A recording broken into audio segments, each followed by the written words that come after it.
تخيل ان في جيش كامل خسر حرب، مش بسبب السلاح ولا العدد، لكن بسبب القطط. ايوه، وفي قصة تاريخية مشهورة جدا بتقول ان ده حصل فعلا في سنة 525 قبل الميلاد. كانت في معركة ضخمة بين الفرس والمصريين القدماء. وفي بعض الروايات التاريخية الملك الفارسي كان عارف ان المصريين بيقدسوا القطط جدا، لدرجة ان اذى القطة عندهم كان شيء خطير جدا. وهنا بتقول القصة المشهورة ان الفرس استخدموا الفكرة دي ضدهم ورسموا قطط على الدروع.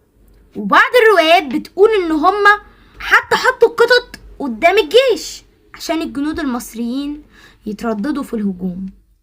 تخيل المشهد، جنود مستعدين للحرب لكن قدامهم حيوان مقدس بالنسبة لهم.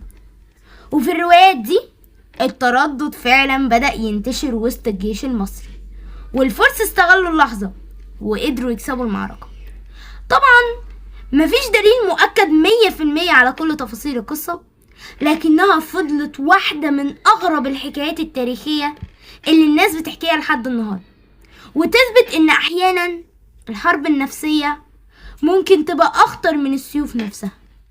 ما تنسوش تعملوا لايك وفولو للصفحة، وباي باي.